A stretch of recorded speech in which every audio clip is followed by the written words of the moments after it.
Everyone, welcome to my channel ECH Education. आज मैं आपको class 4 English fairy poem the gift to sing के question answers explain करने जा रही हूँ।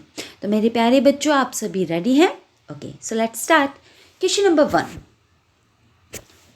What magic way does the poet use to change a gloomy day to a cheerful one?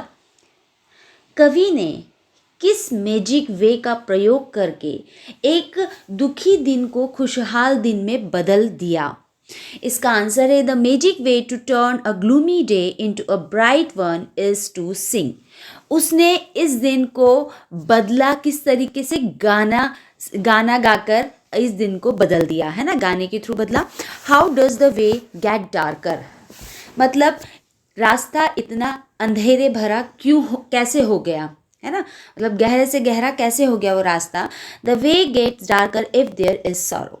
अगर वहाँ पर कोई दुख होता है तो वो रास्ता गहरा हो जाता है, या फिर वो रात गहरी हो जाती है और अंधकार फैल जाता है। ठीक है। Question number 3, why do you think the poet uses the word glad before define? Okay, define means होता है डिसऑबे, है ना, मतलब तुम ऐसा क्यों सोचते हो कि पोएट ने ग्लेड का यूज़, ग्लेड यानी प्रसन्न होना, और डिफाइंस मीन्स डिसऑबे, निराश होना नहीं, डिसऑबे मतलब किसी चीज़ को नहीं मानना, अवज्ञा करना, उसको बोलते हैं डिसऑबे। तो डिफाइंस से पहले ग्लेड का यूज़ उन्होंने क्यों किया? तो poet wants to say that he can come out sad days and challenging days by singing. Poet ने ये बताया है, ये कहना चाहता है कि वो बाहर निकल सकता है उन दुख भरे दिनों से और चैलेंजिंग वाले दिनों से। किसके थ्रू? बाय सिंगिंग, गाने के through. Question number 4, with what does the poet pierce the darkness? कवि अंधेरे का किससे भेदता है? मतलब जो कवि है, अंधेरे में होता है ना एक किरण दिखाई देती है, उजाले की किरण, तो उसी को बोल रहा है कि वो किससे उस चीज़ को पियर्स करता है, डार्कनेस को। The poet pierce the darkness with a note the beginning of a song. मतलब वो उस चीज़ डार्कनेस को जो पियर्स करता है, उसको भेदता है, वो गाने की शुरुआत से।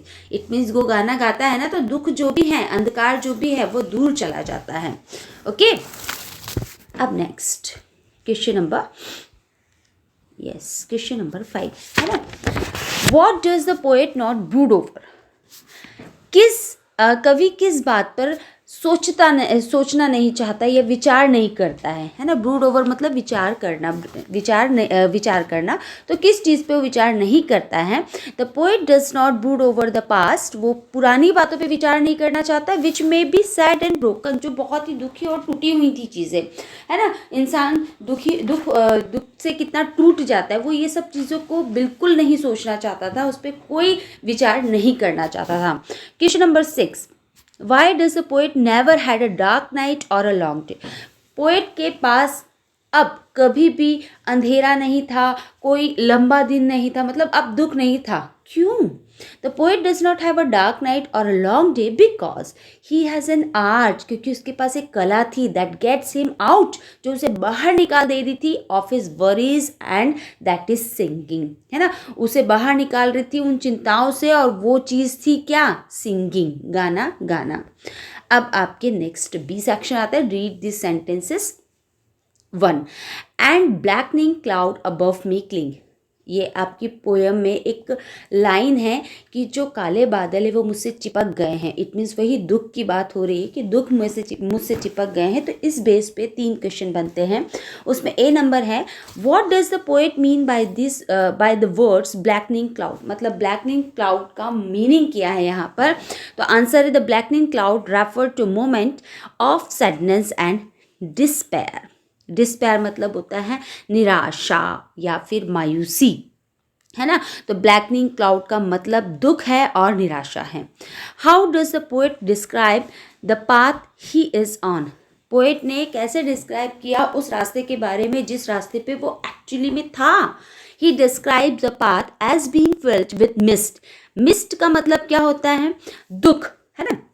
मतलब उसने अपने रास्ते को ये बताया कि वो जो रास्ते पे चल रहा है वो दुखों से भरा है या फिर धुंध से भरा हुआ है। अंधेरा है तो धुंध लगा देंगे, है ना, क्योंकि इसके डबल मीनिंग निकल रहे हैं ना। काली रात है, उसका उन्होंने रिलेशन बताया है दुखों से। दुख एक काली रात के बराबर है ना। तो यहाँ पर आंसर आ जाएगा mist. He describes the path as being filled with mist, मतलब वह रास्ते को दुखों से भरा बताता है। ठीक है, फिर question number C, what happens when the poet softly sings. क्या होता है जब वो बहुत ही सॉफ्ट गाना गाता है, मतलब मधुर आवाज में गाना गाता है, क्या होता है?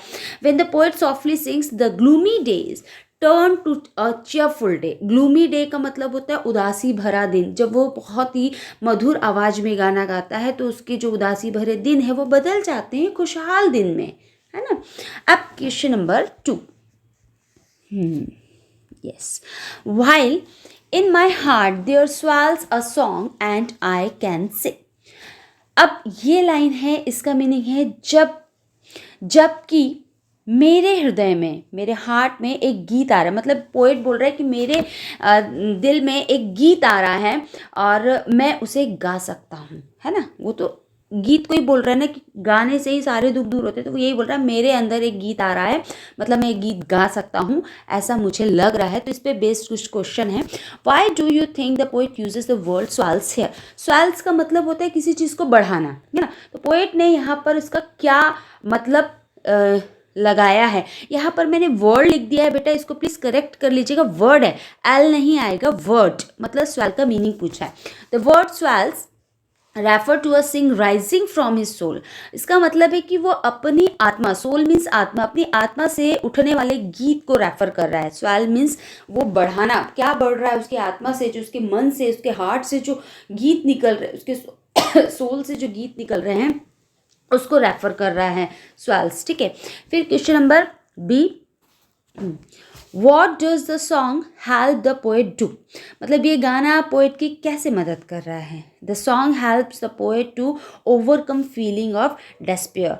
देखो डिस्पेयर है ना, तो ये जो गाना है कवि को निराशा से बाहर निकालने की हेल्प कर रहा है ना। उसकी जितनी भी फीलिंग्स हैं उनको सबको बाहर निकालने की कोशिश कर रहा है। What does the poet not dread anymore. कवि अब किस चीज़ से नहीं डरता। अब देखो दुख थे, उसने गाना गाया मधुर आवाज़ में और उसके दुख उसके साथ मतलब हल्के होते चले गए। जितना वो गाना गाया उतना हल्का होता चला गया। तो अब वो डर ही नहीं रहा है ना। पहले वो बड़ा डर रहा था कि इतनी प्रॉब्लम्स आ गई हैं। Answer, the poet does not dread what hardships time में ब्रिंग। कवि को ये डर नहीं है कि अब समय कितनी कठिनाई ला सकता है ना। मतलब जो प्रॉब्लम्स हैं अब उसके बारे में वो नहीं डर रहा है। उसका ये कहना है प्रॉब्लम तो आती रहेंगी जाती रहेंगी, मैं क्यों रुकूं।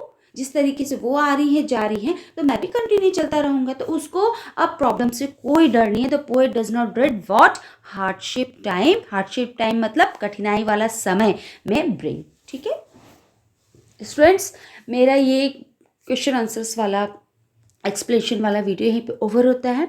मुझे उम्मीद है आपको जिस तरीके से पोएम समझ में आई होगी उस तरीके से उसके रिलेटेड मैंने क्वेश्चन आंसर एक्सप्लेन किए होंगे तो ज़्यादा अच्छे से समझ में आया होगा। क्योंकि जो पोएम्स रहती हैं वो थोड़ी सी टिपिकल रहती है, उसमें डीप जाना पड़ता है। ठीक है, तो मेरे प्यारे बच्चों, मेरा ये वीडियो देखने के लिए थैंक यू सो मच। अगर अच्छा लग रहा है तो लाइक कीजिए, सब्सक्राइब कीजिए, शेयर कीजिए और स्वस्थ रहिए, खुश रहिए। Take care, bye bye.